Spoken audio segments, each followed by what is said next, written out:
two examples here. I was cheating on YouTube. I was walking around talking to myself. I'm actually talking to God right now. And I figured maybe I'll share that with you. So, I'm 52 years old. And I had a 10-year-old son. I love him to death. You know, he's wonderful. You know, I tell my wife, she's probably the only thing keeping me around. She doesn't like that talk. I'm separated from my wife. I don't live with my wife and son right now anymore. Whatever. That's that's definitely a source of pain for me. I don't know. I feel like I don't know. I feel like we're still married. We don't know what the hell we're doing. We have a tough time talking together. We respect each other. I think I know that there's love there, you know. Sometimes it's just not enough. There were some trust issues, broken trust issues. My fault. I'm not gonna get into it in this video. That's not even what this video is about. This video is about me talking to God just now, asking him, her, whatever, saying, what am I doing here? Why are you keeping me here? Now, the obvious quick answer is, you know, my son, being influenced by my son, and I want to see my son grow up. I want to see my son get married, all that stuff. You know, if that's his path. Whatever his path is, I want to see it and be part of it. My his father's father died when he was 13. I mentioned that before. That's why he's such a good. He is currently alive. He's 80. He's turned 80. But he was pretty much. There's no possible way I could have asked for better mother, father, and father. And the reason I say that, I can get all emo here. The reason I say that is just because, you know, I put them through a lot in this lifetime. You know, with addiction, mainly with addiction struggles. I know I kept my mother up long nights. But, you know, they never said enough's enough. I've talked about that. I'm currently in recovery again. I've had numerous years, different points in time in my life. Partly why my wife and I are separated. Not partly, that's a big reason why is we met in recovery. I was married to my first wife when I met my second wife. And we got together after I got divorced from my first wife. We got together a couple years later. So we met in the rooms of recovery. She had some time, I had some time. Significant time, both of us, by the way. You know, I think she had 5 or 6 years. I had 7, 8, something like that. You know, it's hard. Recovery's hard, man. It's not hard once you are in it. Once you're in it, it's great. You got to be involved and stuff. But whatever. You know, you do. There's 12-step programs out there. I'm sure plenty of people are familiar about it. We're going to watch this. And they work. They work. You got to immerse yourself in it. That's for sure, though. Or they don't work. And I did. I did that a few times. I had like 7 years at one point. I had 3 years another point. And I've got about 3 years again. Almost 4 years again. And something's changed with me. I'm happy. Well, it's funny. I'm happy. Interesting. I'm happy being sober. What's changed for me is this time being clean and sober is like a no-brainer. Meaning, it's not really an option any other way. I think people reach a point in life, they just get old, and it just becomes a big fucking problem, you know, like health-wise. My wife's mother's boyfriend is decided that he wants to take on a drinking problem at age 64. I can tell you right now that is going to end horribly for him. I reached out to him and, you know, just to clear my conscience if anything happens, but he's in major denial about what's going on with him. And I know exactly where he's at in his life. He's almost undoubtedly drinking every day. And drinking, people who don't understand addiction, they hear that and they're like, it's disgusting. They're disgusted. They're literally disgusted by it. And I laugh, but it's true. People don't understand addiction. Now, you do understand addiction, you instantly know what I'm talking about. It's like such a divide between the two camps, right? You understand addiction or you are an addict? And I say the words to you, using against your will or drinking against your will. Meaning, you want to stop. You have every intention of stopping. You wake up in the morning and you have every intention of not having a drink that day, right? And somehow, it just happens to happen, right? It just happens. So if you understand that, you understand that, right? So back to my parents real quick. They didn't understand it for years and years and years. I didn't understand it for years and years. Addicts don't understand it. Here comes the train. How the hell is a non-addict going to understand that? They almost undoubtedly never will. You know, they can become educated about what their loved one's going through, right? But unless you know that feeling, come on, focus. Unless you know, unless you know what that feeling is of waking up, every intent. Oh, let me put it on pause.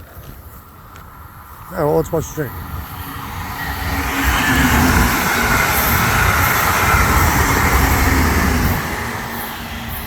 It's called the Bright Line. It's not cheap. It's quite nice. Yeah, what was I saying? So you have every intention. If you know what that means, whatever. You guys know what I'm saying. So he's not gonna end well. It can't possibly fucking end well for a 64-year-old man. So like if I hang up, if I post this video, right, whatever, and I go and I say, you know what? I'm gonna go start drinking today. 2 weeks, things will be kind of all right? Kind of okay. But you know, slowly, probably quicker than slowly with me. I just know my cycle so well. It's just like intense. I don't go. What happens is alcohol is a major depressant, and with certain people, it's even doubly so. So basically, I just get to a point. If I pick up a drink right now, in like no time, I would get to the point of I don't give a flying F about anything, right? I don't care about anything in my life. Listen, it's just kind of what this video is about and why I was just talking to God. I barely care now. I barely fucking care now. I'll be honest. And the reason I say that, and it hurts to say that, I've done a lot, man. I've done a lot in my life. I've had a rich life. feel like I've had 3 lives. I've got whole areas of my life that are gray. I've had 3 great loves. I've been in fights. I've had successes. I've had accolades. All of that, all of it. And a lot of it has made me very happy at times, and I've been ups and downs, blah, blah, blah, blah.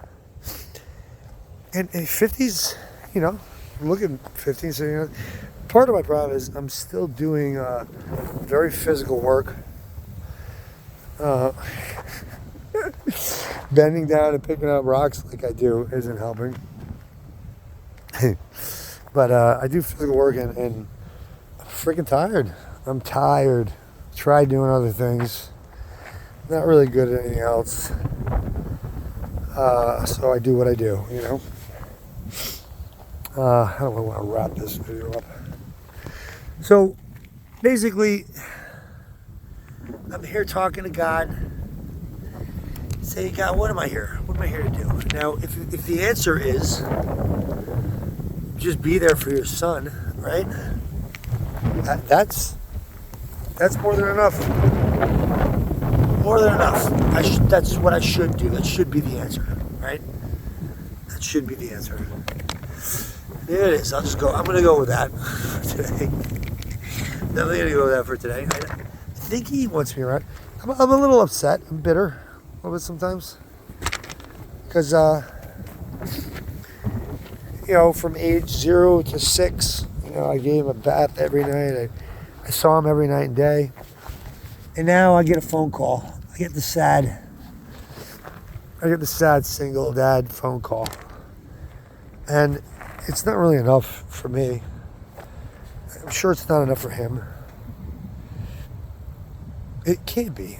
It can't be. So, when we're together, it's wonderful. And I savor those moments. I see him I see him 2 days a week, and we hang out and we catch up and all that. Spend time together. So he does have influence from his crazy dad. But it's not enough. I wish I could see him every day. Not just talk to him every day. See him every day. When I wake up, see his face, So, whatever. So, here I am asking God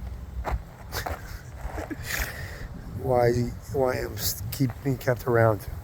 It sounds pretty fucking pathetic right now as I repeat it. But, hey, just being honest. So, what a bummer of a video, huh? What a bummer. I mean, for the most part, this gonna sound so stupid too. I just want to pick rocks all day. I want to pick rocks all day long. I don't know what it is either. This is like a new thing for me. I've shared this numerous times too. Came out of the blue. I didn't give a shit about rocks for years and years and years and years and years. And now all of a sudden, they're the most interesting things in the world to me. I'll look at each one. I'll clean each one up. And I'll stare at these rocks like they're precious stones or something. And it's, quite frankly, to me, they are. I see. It's an aesthetic thing. I've said that numerous times too. I only pick up. What am I looking for down here, right? I don't know what the hell these are. I can't ID any of these, really. I mean, I a couple of them. Chalice and the. I know I'm not saying that right. Church, And obviously the crystal is calcite. That's really what I like. I love finding nice calcite crystal. It's like finding, it is like finding a gem or something on the ground. I had the same feeling with mushroom hunting. God, I love that. I love it. Mushroom hunting is something I would do all the time too. And I'm almost tempted to move back out to the Rockies just to do that again. I'd really like to move to Oregon, but I don't really like I hate to say it, the political situation in Oregon. I mean, everyone's not like that. They can't be, because the place would be even more of a hellhole than it is right now, or is becoming. But it certainly seems like it's headed that way. Both Portland and Seattle. So those two places are definitely out. I don't know. Somebody tell me. Like I would love to live in near Owen Benjamin, in Washington. I used to listen to him. He's an interesting cat. I haven't listened to him in years. I know he's doing some cool shit though. Or his bears, as they call themselves, they were doing something where they've got some homestead in Tennessee or something like that. It's very, very, very interesting. Beartopia or something. If you haven't heard of that, you can check that out. So yeah, what am I doing?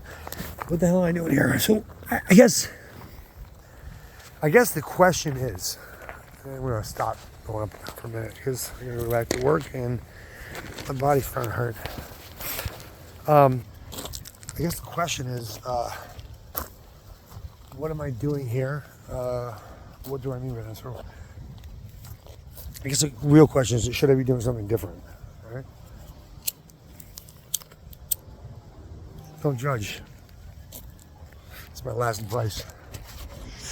My only advice. And I quit this for 6 years too. This was the hardest. Smoking was the hardest thing to quit. And I picked up one day, making 40 turkeys on a Thanksgiving. Oh God. 40 turkeys on Thanksgiving. Somebody left a pack of cigarettes out, and I hadn't smoked in 6 years. And it was like a moment of weakness. I'm like, bam, you grabbed it. That's the biggest fear of ruining a recovery. Is, and that's why these 12-step fellowships work, because you need people in your life that you can call in moments of weakness, because they're there, they happen.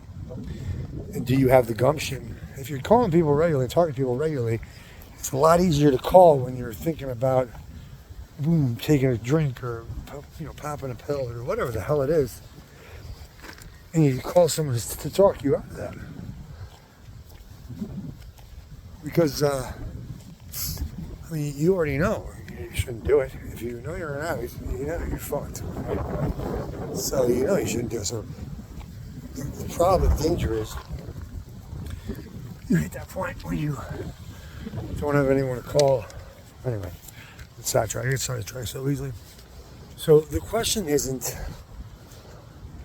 what are you keeping me here for, God? And the question is, what should I be doing differently? What should I be doing differently? I need like a sign. I need a direction, a sign, something telling me that I'm on the right path, or I'm not, or here's the new path, right?